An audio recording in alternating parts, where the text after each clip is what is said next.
प्यारे दोस्तों, रमजान का महीना है। हम सब रोजे की तैयारी कर रहे हैं। लेकिन क्या आपने कभी सोचा कि कायनात की सबसे मुकद्दस हस्ती हमारे प्यारे नबी हजरत मोहम्मद सल्लल्लाहु अलैहि वसल्लम अपना रमजान कैसे गुजारते थे? उनकी सहरी कैसी थी? उनकी इफ्तारी कैसी थी? नाजरीन, आज की इस वीडियो में हम कोई सुनी सुनाई बात नहीं करेंगे। हम बात करेंगे उन सही अहादीस की जो हमें सुन्नत का सही रास्ता दिखाती हैं, ताकि इस रमजान हमारा हर लम्हा नबी ए पाक सल्लल्लाहु अलैहि वसल्लम के तरीके पर गुजरे। और वीडियो के आखिर में मैं आपको वो 10 चीजें बताऊंगा जो हमारे प्यारे नबी को इफ्तार और सहरी में सबसे ज्यादा पसंद थीं। यकीन मानिए, इनमें से कुछ चीजें ऐसी हैं जो आज आपकी रसोई में मौजूद हैं, लेकिन आपको उनकी बरकत का अंदाजा भी नहीं। इसलिए अगर आप इस रमजान अपनी जिंदगी बदलना चाहते हैं और सुन्नत का नूर पाना चाहते हैं तो इस वीडियो का 1 सेकंड भी मिस मत करना, क्योंकि क्या पता कौन सी बात आपकी मगफिरत का जरिया बन जाए। दोस्तों, रमजान आने से पहले ही हमारे नबी सल्लल्लाहु अलैहि वसल्लम की तैयारी शुरू हो जाती थी। हजरत आयशा रजी अल्लाहु अन्हा फरमाती हैं, मैंने अल्लाह के रसूल को शाबान के महीने से ज्यादा रोजे रखते हुए किसी और महीने में नहीं देखा। यानी नबी पाक सल्लल्लाहु अलैहि वसल्लम रमजान का इंतजार इबादत और शौक के साथ करते थे, और जब रमजान आता तो आपकी सखावत और इबादत तेज हवा की तरह बरह जाती थी। अब बात करते हैं सहरी की। आज हम लोग सहरी को सिर्फ एक मील समझते हैं, सिर्फ भूख मिटाने का जरिया समझते हैं। लेकिन सुनिए, अल्लाह के नबी हजरत मोहम्मद सल्लल्लाहु अलैहि वसल्लम ने क्या फरमाया? सहरी खाया करो क्योंकि सहरी में बरकत है। सिर्फ इतना ही नहीं, आपने यह भी साफ कर दिया कि हमारे और गैर मुस्लिमों के रोजे में फर्क क्या है। हजरत अम्र बिन आस रज़ियल्लाहु अन्हु से रिवायत है, नबी पाक सल्लल्लाहु अलैहि वसल्लम ने फरमाया, हमारे और अहले किताब ज्यूज क्रिश्चियंस के रोजे के बीच फर्क सहरी का लुकमा है। यानी सहरी छोड़ देना सुन्नत के खिलाफ है, चाहे आप एक खजूर ही क्यों ना खाएं, सहरी जरूर करें। प्यारे दोस्तों, आजकल हम क्या करते हैं? सहरी खाकर घंटों इंतजार करते हैं, लेकिन सुन्नत क्या है? हजरत अनस रजी अल्लाहु अन्हु बयान करते हैं कि जैद बिन साबित रजी अल्लाहु अन्हु ने बताया, हमने नबी पाक सल्लल्लाहु अलैहि वसल्लम के साथ सहरी की। उनसे पूछा गया, सहरी और अजान के बीच कितना वक्त था? उन्होंने जवाब दिया, जितनी देर में 50 आयतें पढ़ ही जा सकें। मतलब नबी पाक सल्लल्लाहु अलैहि वसल्लम सहरी को आखिरी वक्त तक ले जाते थे। सहरी देर से करना अल्लाह को पसंद है और इसमें उम्मत के लिए आसानी है। अब एक बड़ा सवाल जो हम सबके जहन में आता है कि हमारे नबी पाक सल्लल्लाहु अलैहि वसल्लम सहरी में खाते क्या थे? क्या वह कोई भारी खाना होता था या कोई खास चीज? प्यारे दोस्तों, आज हम सहरी में पराठे, सालन और भारी चीजें ढूंढते हैं, लेकिन अल्लाह के रसूल सल्लल्लाहु अलैहि वसल्लम ने सहरी के लिए सबसे बेहतरीन चीज किसे बताया? सुनिए, नबी करीम सल्लल्लाहु अलैहि वसल्लम ने फरमाया, मोमिन की बेहतरीन सहरी खजूर है। सुभान अल्लाह, सिर्फ कुछ खजूर और पानी, यही हमारे नबी की अक्सर सहरी हुआ करती थी।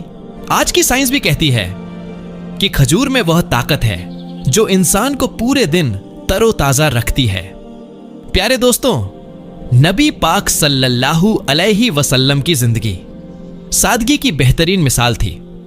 हजरत आयशा रज़ियल्लाहु अन्हा फरमाती हैं, हमारे घर में अक्सर महीनों आग नहीं जलती थी। पूछा गया, फिर आप लोग गुजारा कैसे करते थे? जवाब मिला, 2 काली चीजों पर, एक खजूर और दूसरा पानी। सोचिए भाई, कायनात के मालिक के महबूब सिर्फ खजूर और पानी पर रोजा रख रहे हैं, और आज हमारा हाल देखिए। अगर दस्तरखान पर वैरायटी ना हो तो हम शिकायत करने लगते हैं। लेकिन इसका मतलब यह नहीं कि आप सल्लल्लाहु अलैहि वसल्लम ने दूसरी चीजें नहीं खाईं। नबी पाक सल्लल्लाहु अलैहि वसल्लम ने हलाल और पाकीज़ा चीजों को शौक से भी खाया। 1. दस्ती का गोश्त। अल्लाह के रसूल को गोश्त में बकरे के अगले बाजू का गोश्त बहुत पसंद था। 2. कद्दू। हजरत अनस रज़ियल्लाहु अन्हु फरमाते हैं, मैंने देखा कि नबी सल्लल्लाहु अलैहि वसल्लम प्याले के किनारों से कद्दू के टुकड़े तलाश करके खाते थे। 3. जौ की रोटी। आपने कभी मैदा या बारीक आटा इस्तेमाल नहीं किया। आप हमेशा जौ की मोटी रोटी खाते थे, शहद और दूध। शहद आपका पसंदीदा मशरूब था और दूध के बारे में आपने फरमाया, दूध के अलावा कोई ऐसी चीज नहीं जो खाने और पीने दोनों का काम करे। सिर्फ यह जानना काफी नहीं कि क्या खाया जाए, यह जानना भी जरूरी है कि कैसे खाया जाए। नबी पाक सल्लल्लाहु अलैहि वसल्लम की सुन्नत थी, खाना हमेशा दाहिने हाथ से खाना, अपने सामने से खाना, 3 उंगलियों का इस्तेमाल करना और सबसे अहम, पेट भरकर न खाना।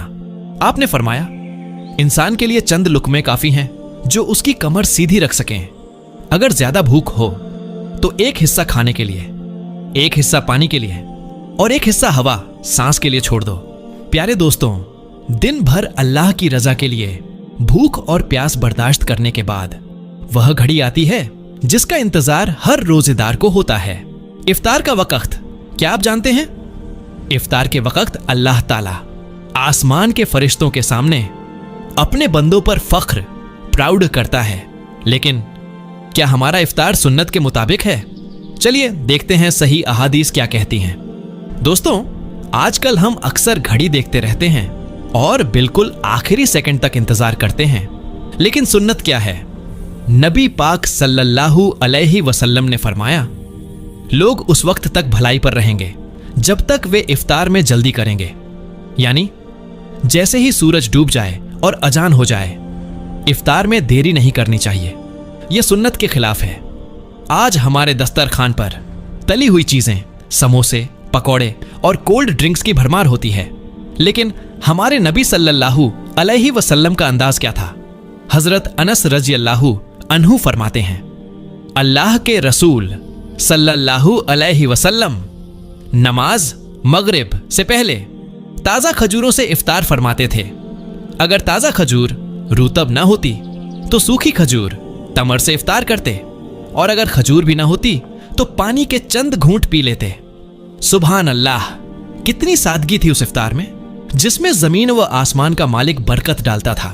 प्यारे दोस्तों, इफ्तार का वक्त वह वक्त है जब दुआ रद्द नहीं की जाती।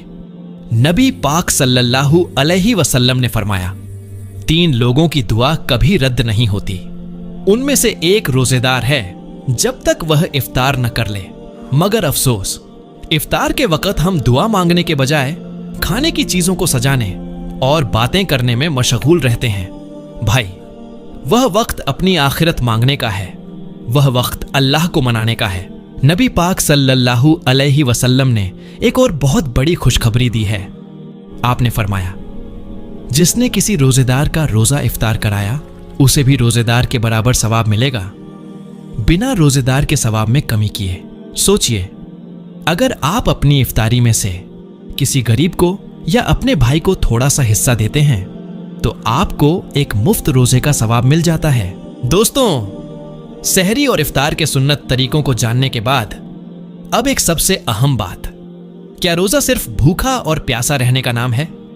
अल्लाह के नबी सल्लल्लाहु अलैहि वसल्लम ने फरमाया, जो शख्स रोजे की हालत में झूठ बोलना और गलत काम करना नहीं छोड़ता तो अल्लाह को उसकी जरूरत नहीं कि वह अपना खाना पीना छोड़े। यानी भाई, अगर पेट का रोजा है तो जबान का भी रोजा होना चाहिए, आंखों का भी रोजा होना चाहिए और हमारे कान का भी रोजा होना चाहिए। नबी करीम सल्लल्लाहु अलैहि वसल्लम ने एक बहुत खूबसूरत मिसाल दी। आपने फरमाया, रोजा जहन्नम से बचने के लिए एक ढाल है। जब तुम में से कोई रोजे से हो तो वह शोर न मचाए और न ही बेहुदा बातें करे। अगर कोई उससे लड़ने आए या उसे गाली दे तो रोजेदार को सिर्फ इतना कहना चाहिए, मैं रोजे से हूं, मैं रोजे से हूं। जरा सोचिए, हमारा दीन हमें कितना सब्र सिखाता है। रोजा हमें लड़ना नहीं बल्कि दिल जीतना सिखाता है। रमजान के आखिरी 10 दिनों में हमारे नबी सल्लल्लाहु अलैहि वसल्लम का मामूल, रूटीन और सख्त हो जाता था।